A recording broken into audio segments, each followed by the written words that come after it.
دوسری ایک بات جو بچپن سے سکھانی بہت ضروری ہے بچے کو، وہ یہ ہے کہ you have to respect everybody. لقد کرمنا بنی آدم کا جو حکم ہے قرآن میں کہ ہر انسان کو اللہ نے عزت کے لیے پیدا کیا ہے، تو کوئی اگر آپ کا خادم یا خادمہ ہے، آپ کا سبارڈینیٹ ہے، آپ کا سروینٹ ہے،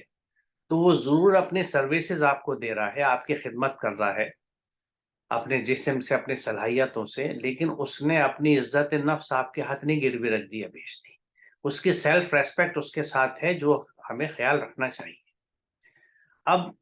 بچے بہت سے گھروں میں اگر یہ چیز نہ سکھائی جائے تو وہ نوکروں سے یا اٹینڈنٹ سے بہت غلط انداز سے بولتے ہیں، ان کو نوکر مانتے ہوئے چلتے ہیں، کیونکہ بچپن سے وہی سمجھتے ہیں کہ یہ ہمارے ورکر ہے، ہمارے نوکر ہے. اگر اسی اسٹیج پہ والدین سے کہیں ان کی عمر کے حساب سے کہ نہیں یہ انکل ہیں، یہ خالہ ہیں تمہاری، یہ بھیا ہیں، یہ دیدی ہیں، تو وہ رشتے کے حساب سے ریسپیکٹ سیکھیں گے. ہم بچپن سے ہی بچے کے دماغ میں بٹھائیں گے کہ تمہارے نوکر ہیں اور تمہارے حکم پہ کام کرتے ہیں، تو اس کی پھر یہ مزاج بن جائے گا کہ جو میں نے کہا، جو حکم دیا، اس پہ عمل ہونا چاہیے. یہ میں سب چیزیں یہ اس لیے بتا رہا ہوں کہ یہی چیزیں آگے چل کے انسان کے اندر فرسٹریشن پیدا کرتی ہیں، اور وہ فرسٹریشن جو ہے، جو احساس بے بسی ہے، ہیلپ لیس ہے، وہ اس کے غصے میں، اور غصے سے آگے بڑھ کے پھر وائلنس پہ اترتی ہے. آج جو ہمیں سوسائٹی میں غصہ اور وائلنس بہت زیادہ دکھتا ہے، اس کی وجہ یہی ہے کہ خواہشات ہر انسان کی بے انتہا بڑھ گئی ہیں، کیونکہ تھینکس ٹو میڈیا ایکسپلوژن ہر گھر میں جگہ جگہ انٹیریئرس تک ہر طرح کے جو گڈس ہیں اور سامان ہیں عیش و عشرت کے، جو آپ کے خواہشات کو بھڑکاتے ہیں، وہ دکھائے جاتے ہیں. تو انسان کی فہرست روز بروز لمبی ہوتی چلی جاتی ہے، اسے کیا کیا لینا ہے، گھر میں کیا کیا لگانا ہے، ماڈولر کچن کیسے بننا ہے، باتھ روم کیسے بننے ہیں. پہلے ریموٹ جو ہیں وہ صرف مشینوں کے آیا کرتے تھے، یا ٹیلی ویژن کے پہلا ریموٹ، بلکہ شروع کے تو ٹیلی ویژن بھی بٹن والے تھے. پھر ٹیلی ویژن ریموٹ کے آئے. آج کیفیت یہ ہے کہ آپ کی لائٹس، آپ کے پنکھے، آپ کے باتھ روم کے ٹیپس، آپ کے شاورس، ہر چیز ریموٹ سے ہے. تو یہ چیزیں جو ہیں یہ ہر ایک کو موٹیویٹ کرتی ہیں کہ بھئی میرا بھی باتھ روم ایسا بنے. وہ یہ نہیں سوچتا، کبھی بھی یہ نہیں سوچتا عموماً لوگ کہ میں ایسا کیوں کروں. میں اپنے جسم کی فیکلٹیز کو، ہاتھ پیروں کو اور مسلس کو اگر بالکل ریسٹ کرا دوں گا تو میرا جسم برباد ہو جائے گا. میں ہاتھ پیروں سے کام کیوں نہیں کر سکتا، اور اس پیسے سے میں کچھ اور کام بھی تو کر سکتا ہوں، بجائے اس کے کہ میں 10 لاکھ روپے کا ایک باتھ روم بناؤں. میں اس باتھ روم کو کم پیسوں میں بنا کے اس پیسے کا کہیں اور اچھا استعمال کر سکتا ہوں. لیکن وہ ڈیزائرز کی جوت ایک ایسی جل جاتی ہے خواہشات کی، اور وہ جب پوری نہیں ہو پاتی، اس کو کنسٹرکشن کے بعد 10 لاکھ روپے چاہیے اپنے باتھ روم میں لگانے کے لیے، وہ نہیں ملتے تو اب اسے جھنجھلاہٹ ہوتی ہے کہ میرا خواب ٹوٹ گیا. مجھے جو سیلفی لینی تھی اس باتھ روم میں، اسے رہنے سے میں محروم رہ گیا. میں اس کو کیسے میڈیا پہ شیئر کروں گا کہ I have a bath room, لو میرا باتھ روم کیسا ہے. تو یہ چیزیں جو ہیں، ان کی وجہ سے میں یہ کہہ سکتا ہوں کہ 99% لوگ اس پر فرسٹریٹڈ ہیں. یعنی ہم جب اپنے جذبات پہ، اپنی خواہشات پہ قابو نہیں پاتے، اور اپنے اس دل کو جو ہمیں برائی کی طرف لے جاتا ہے اس کو ہم گرو ہونے دیتے ہیں، تو ہمارے کسی بھی طرح کے کنٹرولز ٹوٹ جاتے ہیں. اور ذرا سی بھی سلائٹ پرووکیشن پہ، ذرا سی بھی کوئی بات ہونے سے ہم ایک دم پھٹ پڑتے ہیں. اس کے برخلاف جو لوگ ان چیزوں کو کنٹرول کرنا سیکھ جاتے ہیں، لوگوں کی عزت کرنا جانتے ہیں، اور وہ یہ بات سمجھتے ہیں کہ غلطی ہر ایک سے ہو سکتی ہے، اگر مجھ سے ہوتی تو میں کیا کرتا، اگر آج اس سے غلطی ہوئی ہے تو میں اس کو چھوڑ دوں. کیونکہ یہاں یہ بھی بہت سمجھنا ضروری ہے کہ یہ معافی ان چیزوں کے لیے ہیں، ان خطاؤں کے لیے ہیں، ان غلطیوں کے لیے ہیں جو ایک دم انجانے میں کسی سے ہو جائیں. یہ معافی اس چیز کو کور نہیں کرتی جو ڈیلیبریٹلی کوئی جرم کرے، کوئی خلاف قانون کام کرے، انسانیت کے خلاف ہی کسی اور رخ سے، تو وہاں یہ معاف کرنے کا اینگل نہیں ہے. کوئی آدمی کسی کو غصے میں مرڈر کرتے، آپ اسے معاف کر دیں. یعنی وہاں جو قانون ہے، جو اللہ کی کتاب ہمیں طریقے بتاتی ہے، اس کے حساب سے ٹریٹ کیا جائے گا تاکہ جرم بھی رک کے چلے. لیکن جو روزمرہ کی زندگی میں ناپسندی کے حساب سے چیز ہو جاتی ہے، ایک ایسی چیز جسے ہم پسند نہیں کرتے، کسی نے اس انداز سے بات کر لی جو ہم پسند نہیں کرتے، کسی نے ایسا کام کر دیا جو ہم پسند نہیں کرتے، تو وہاں اس وقت غصہ نہیں کرنا چاہیے، خاص طور سے کلوز ریلیشنس میں، وہ چاہے ورکرس کے ہوں یا بچوں کے ہوں. جو پیرنٹس مستقل بچوں پہ غصہ کرتے ہیں، بات بے بات ڈانٹتے رہتے ہیں، ان بچوں کی نفسیات اور شخصیت بالکل مجروح ہو جاتی ہے، وہ دوسری طرح کے انداز سے گرو کرتے ہیں.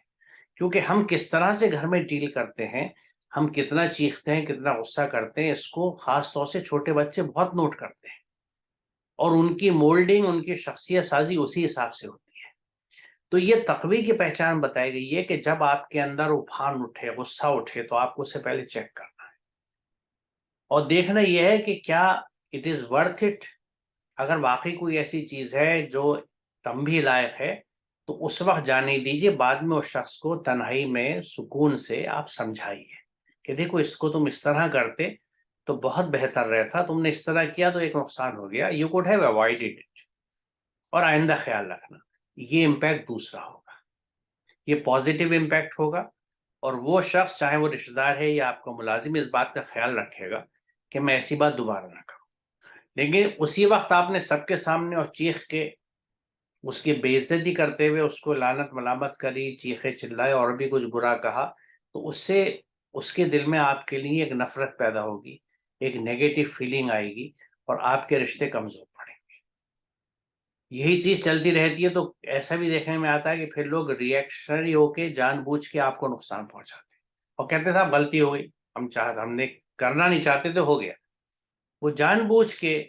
نقصان آپ کا پہنچائیں گے، صرف اس لیے کہ وہ آپ کے بیہیویئر ریئیکشن کو پسند نہیں کرتے۔ تو انسانی رشتوں کو اور انسانی تکریم کو، عزت کو برقرار رکھنے کے لیے غصے پہ کنٹرول بہت ضروری ہے، اور چونکہ ایک بہت بڑا گائیڈنگ پرنسپل قرآن کا یہ ہے کہ ہر انسان کی عزت کرنی ہے، تو ہمیں اس چیز کا خیال رکھنا چاہیے کہ غصے کو بے قابو نہ ہونے دیں، اس کو کنٹرول کرنے۔ اور یہ ایکسرسائز ویسی ہی ہے کہ جس طرح ہم اپنے بہت سی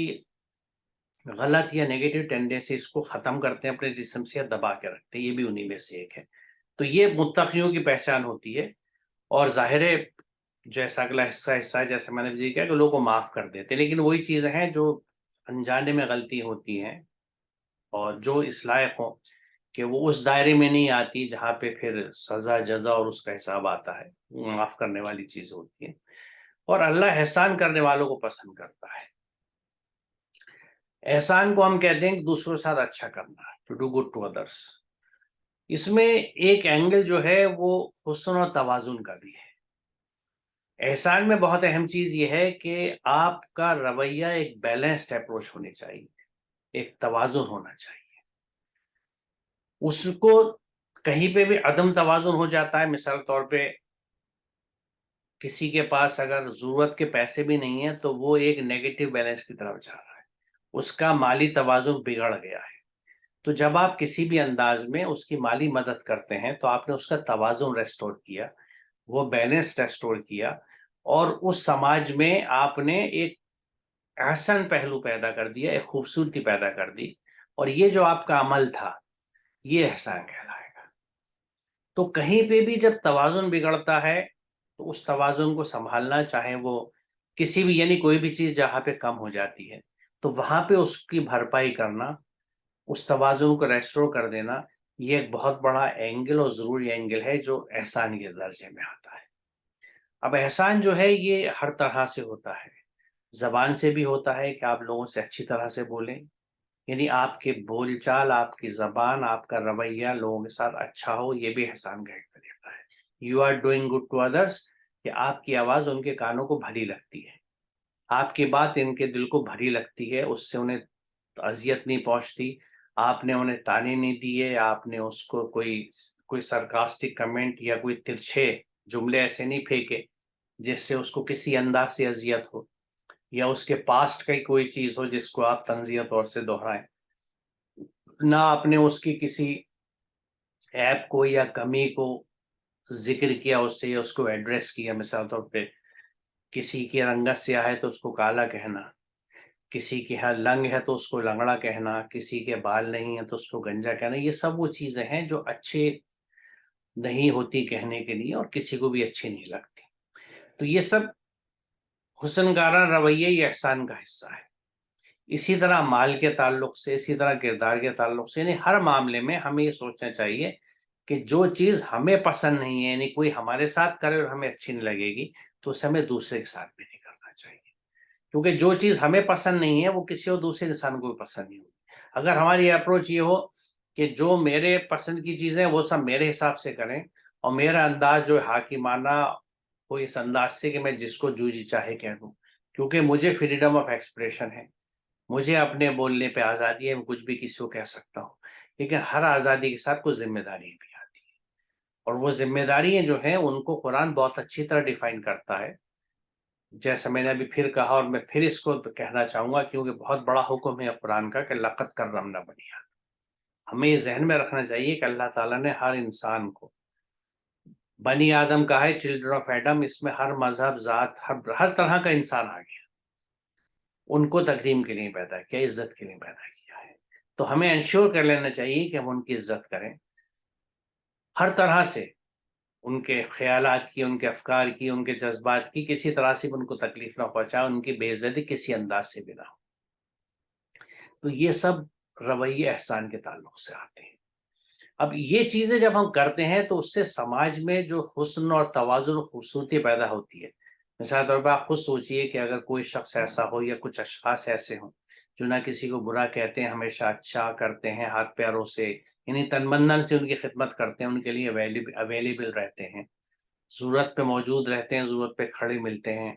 تو ایسے لوگوں سے کون محبت نہیں کرے گا؟ ایک محبت کا معاشرہ وجود میں آئے گا. کیونکہ یہ جتنے اچھے کام ہم دوسروں کے ساتھ کر رہے ہیں، قرآن کہیں پہ نہیں کہتا کہ اس کو آپ مسلمانوں کے ساتھ کیجیے. ہر ایک کے ساتھ کرنے کی بات ہے. قرآن پوری انسانیت کے لیے ایک میسج ہے، اور ہر انسان کو ایک اچھا انسان بناتا ہے، irrespective of his faith.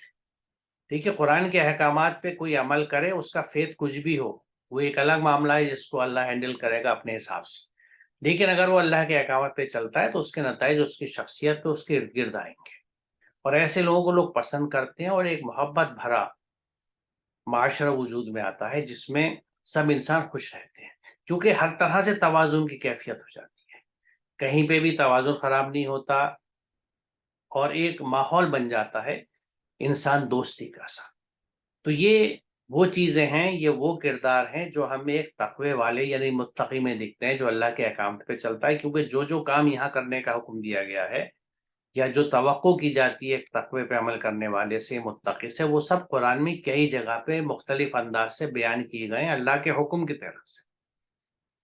کہ آپ ایسے کام کیجئے. اور اس کے نتیجے میں کہا جاتا ہے کہ متقی وہی لوگ ہیں جو ایسا کرتے ہیں، یعنی ضرورت مندوں پہ خرچ کرتے ہیں، چاہے ان کے پاس خود اپنی ضرورت کے لیے کم ہو، اس میں سے بھی نکال کے دے دیتے ہیں، غصہ پی جاتے ہیں، معاف کر دیتے ہیں لوگوں کو جو ان سے اجانے میں انجانے میں کوئی غلطی ہو، کسی طرح کی کوئی ایسی چیز ہو جائے، اور ہمیشہ اچھا رخ رکھتے ہیں زبان سے، کردار سے، معاملات سے، پیسے سے، ہر طرح سے. تو یہ بہت اہم آیت اس معنی میں ہے کہ یہ بہت اہم چیز ہیں جو سماج میں یعنی جن کا دھیان رکھنا بہت ضروری ہے. اور یہ چونکہ اللہ کے احکامات ہیں لہٰذا عبادت ہے،